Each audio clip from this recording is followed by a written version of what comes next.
Welcome back to my daily Tezo briefing. I hope you guys are doing fantastic. So let's go straight to our business. Chaired by Honorable Speaker Khyentse Tempela, the second day of the 17th Tibetan Parliament-in-Exile's fourth session convened at 9:30 this morning with a question hour tabled by Chitu Geshe-Milam Thajinla. I must admit that today was quite a spin as a session.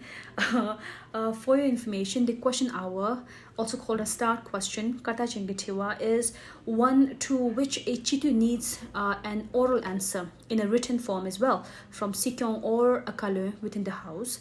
The questions are tabled ahead of Tozo by individual Chitu through honorable speakers to the concerned authority. Answers to such start questions are presented to the House on the day as scheduled.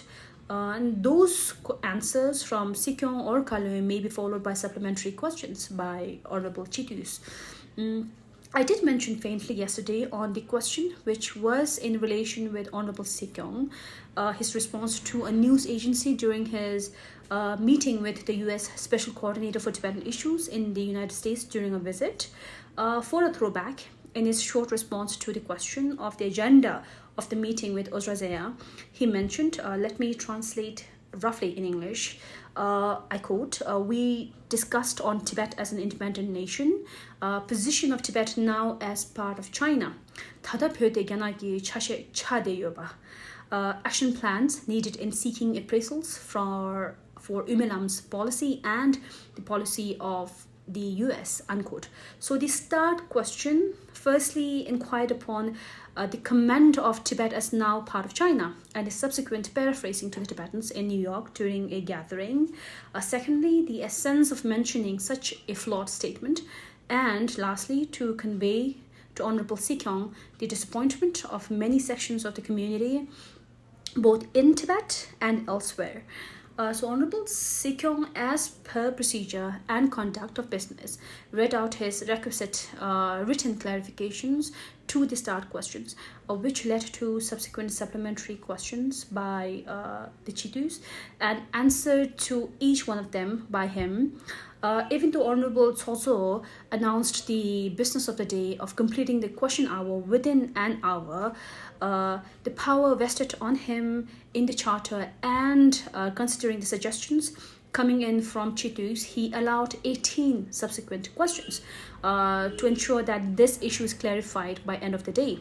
So I encourage you guys to watch the question hour session and assess it yourself. But in a nutshell, Honorable Sikyong conveyed Kasha's strong stand on the statement that Tibet is not a part of China and that the statement he made were in a moment of rush during the advocacy and also a confidential subject with the special coordinator.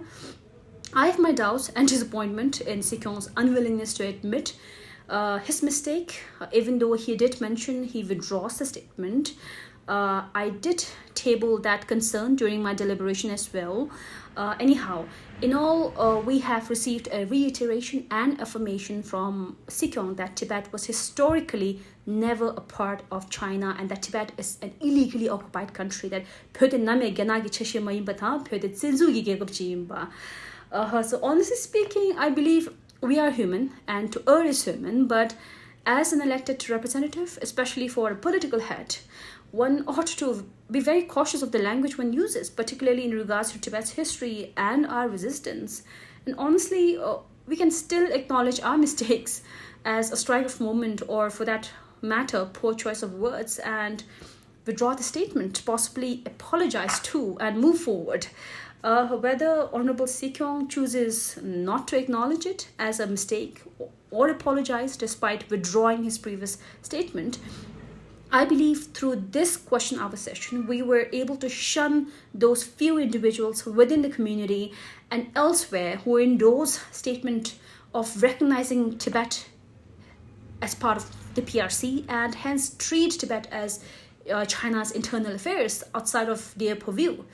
Finally, as per the business, Sikyong Pembatsirla, the incumbent Kalu of Department of Religion and Culture, presented the concise 2020 to 2021's report under the jurisdiction of the department.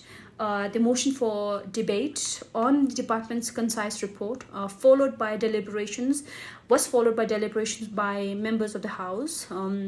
Honorable Sikyong provided the requisite clarifications, answering all the questions raised in the House, and further deliberation on the undertaking of the Department of Religion and Culture will continue in tomorrow's session. So today's session adjourned at 5 until 9:30 a.m. tomorrow morning. So stay tuned in for tomorrow's update.